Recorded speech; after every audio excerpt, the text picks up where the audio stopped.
Assalamualaikum warahmatullahi wabarakatuh. Jadi pada video kali ini saya akan membahas tentang konsep manajemen dan konsep komunikasi. Untuk yang pertama, kita akan membahas tentang konsep manajemen terlebih dahulu. Nah, yang pastinya teman-teman harus tahu nih, apa sih pengertian dari manajemen? Manajemen sendiri itu berasal dari kata to manage yang artinya mengatur.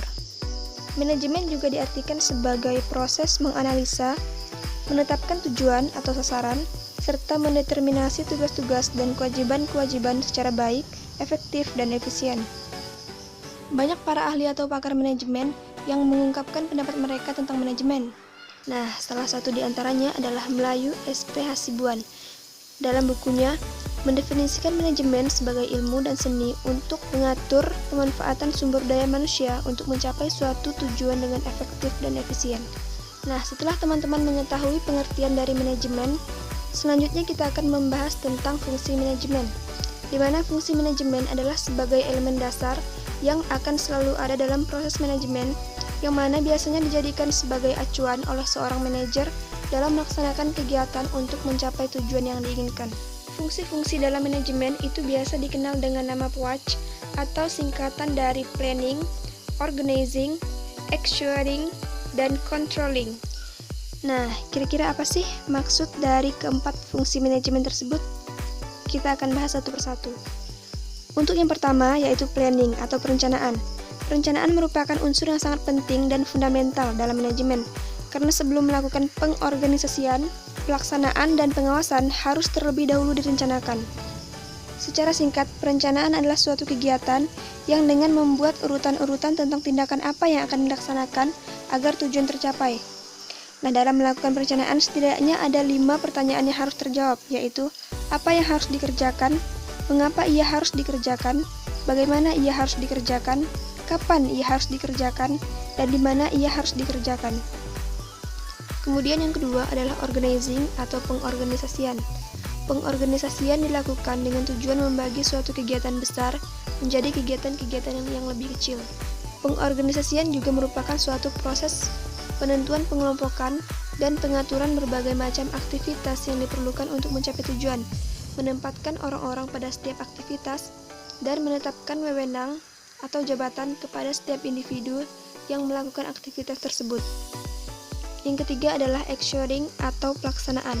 Nah, setelah kita melakukan perencanaan, kemudian pengorganisasian, tahap selanjutnya kita akan melakukan pelaksanaan, yaitu upaya untuk membangkitkan dan mendorong semua anggota organisasi agar berusaha untuk mencapai tujuan yang telah direncanakan dengan tepat melalui usaha pengorganisasian dari pihak pimpinan. Yang terakhir adalah controlling atau pengawasan. Nah, setelah kita melakukan pelaksanaan, tahap selanjutnya yang harus kita lakukan adalah pengawasan, yaitu suatu aktivitas dalam menilai kinerja berdasarkan standar yang telah dibuat untuk kemudian dibuat perubahan atau perbaikan jika diperlukan, agar pekerjaan dapat berjalan sesuai dengan visi, misi, aturan, dan program kerja, maka dibutuhkan pengontrolan. Kegiatan pengawasan bertujuan untuk menghindari adanya penyelewengan atau penyimpangan-penyimpangan dari tujuan yang hendak dicapai. Selanjutnya kita akan membahas tentang unsur-unsur manajemen. Nah, apa sajakah unsur-unsur dari manajemen tersebut?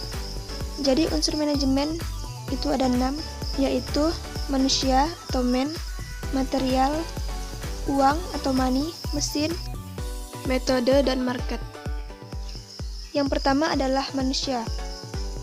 Manusia juga sering diistilahkan dengan sumber daya manusia dalam dunia manajemen, yaitu merupakan faktor yang sangat penting dan menentukan. Manusia yang merancang tujuan, menetapkan tujuan, dan manusia jugalah yang nantinya akan menjalankan proses dalam mencapai tujuan yang ditetapkan tersebut. Material adalah bahan-bahan baku yang dibutuhkan dalam operasi awal guna untuk menghasilkan barang atau jasa. Kemudian uang atau money. Uang merupakan modal yang diperlukan untuk pelaksanaan program dan rencana yang telah ditetapkan. Uang merupakan alat tukar dan alat pengukur nilai, seperti pembelian alat-alat, pembelian bahan baku, pembayaran gaji, dan lain sebagainya.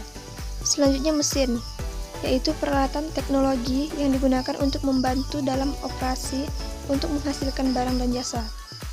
Kemudian metode, yaitu cara yang ditempuh atau teknik yang dipakai untuk mempermudah jalannya pekerjaan manajer dalam mewujudkan rencana operasional. Kemudian yang terakhir adalah pasar atau market, yaitu tempat yang hendak dimasuki hasil produksi, baik barang atau jasa, untuk menghasilkan uang, mengembalikan investasi dan mendapatkan profit dari hasil penjualan, atau tempat di mana organisasi menyebarluaskan produknya. Oke teman-teman, kita telah selesai membahas tentang konsep manajemen. Nah, untuk selanjutnya kita akan masuk pada pembahasan konsep komunikasi. Pengertian komunikasi.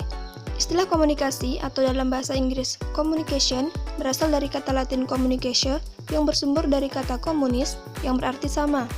Maksud dari kata sama di sini adalah sama makna, sehingga diartikan sebagai proses interaksi yang memiliki kesamaan makna mengenai suatu hal atau percakapan yang sedang berlangsung.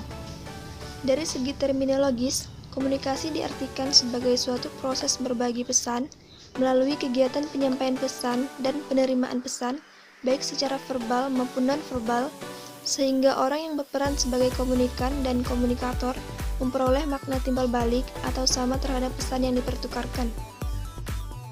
Yang kedua adalah komponen dasar komunikasi. Ada 5 komponen dasar dalam proses komunikasi, yaitu komunikator, pesan, saluran, komunikan, dan output. Yang pertama adalah komunikator atau pengirim pesan, yaitu orang yang mengirimkan atau menyampaikan informasi kepada komunikan atau penerima pesan. Kemudian yang kedua adalah pesan, yaitu informasi yang dikirimkan dari penerima, baik informasi secara verbal maupun non-verbal. Kemudian saluran. Saluran adalah jalan atau media yang dilalui pesan dari pengirim ke penerima. Kemudian penerima pesan atau komunikan, yaitu orang yang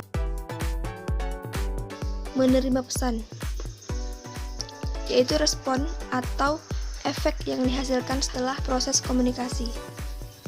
Fungsi komunikasi. Fungsi komunikasi menurut William E. Gordon yang dikutip dari buku Ilmu Komunikasi karya Deddy Mulyana, ada 4 fungsi komunikasi, yakni komunikasi sosial, komunikasi ekspresif, komunikasi ritual, dan komunikasi instrumental.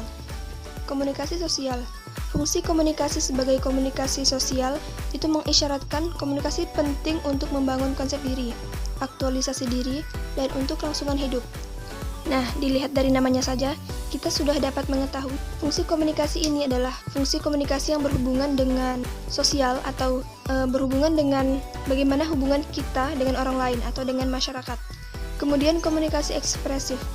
Komunikasi ekspresif adalah komunikasi yang dapat dilakukan baik sendiri ataupun dalam kelompok. Nah, komunikasi ekspresif itu biasanya berkaitan dengan bagaimana cara kita menyampaikan perasaan-perasaan atau emosi yang sedang kita alami. Dan biasanya emosi tersebut dikomunikasikan melalui pesan-pesan non-verbal atau melalui gestur tubuh atau isyarat. Contohnya ketika seseorang sedang sedih, senang, atau mungkin marah, secara otomatis orang tersebut pasti akan mengeluarkan gestur atau isyarat tubuh yang berbeda-beda. Selanjutnya komunikasi ritual. Komunikasi ritual ini adalah contohnya seperti melakukan upacara kelahiran, sunatan, ulang tahun, siraman pernikahan, hingga upacara kematian.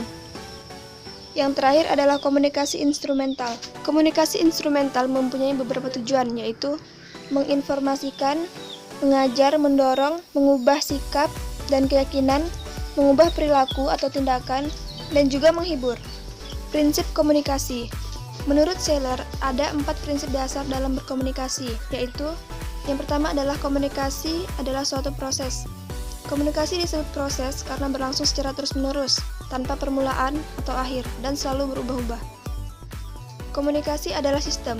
Komunikasi disebut sistem karena terdiri dari beberapa komponen, dan tiap komponen mempunyai tugas masing-masing. Tugas dari setiap komponen berhubungan satu sama lain untuk menghasilkan komunikasi. Misalnya, pengirim bertugas untuk menentukan informasi yang akan disampaikan. Setelah mengetahui informasi apa yang akan dikirim, pengirim mengubah informasi tersebut dalam bentuk kode atau sandi tertentu sesuai dengan aturannya sehingga menjadi suatu pesan. Komunikasi bersifat interaksi dan transaksi. Komunikasi interaksi terjadi karena adanya proses atau pertukaran informasi antara satu individu dengan individu lainnya. Komunikasi disebut transaksi karena selalu mengacu pada proses pertukaran dalam suatu hubungan. Oleh karena itu, komunikasi transaksi merupakan proses pertukaran pesan yang berlangsung secara terus-menerus dalam sebuah episode komunikasi.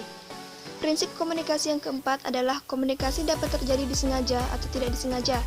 Nah, komunikasi disengaja terjadi apabila pesan yang disampaikan memang ditujukan kepada penerima yang dimaksudkan. Sedangkan komunikasi yang tidak disengaja adalah kebalikannya, yaitu pesan yang tidak disengaja dimaksudkan kepada orang tertentu untuk menerimanya. Baiklah, selesai sudah pembahasan tentang konsep manajemen dan konsep komunikasi. Semoga bermanfaat untuk kita semua, dan terima kasih untuk teman-teman yang sudah menonton video ini. Jangan lupa klik tombol like, komen, subscribe, dan jangan lupa juga di-share, karena tidak ada salahnya kan ketika kita berbagi pengetahuan. Dan saya ucapkan terima kasih. Wassalamualaikum warahmatullahi wabarakatuh.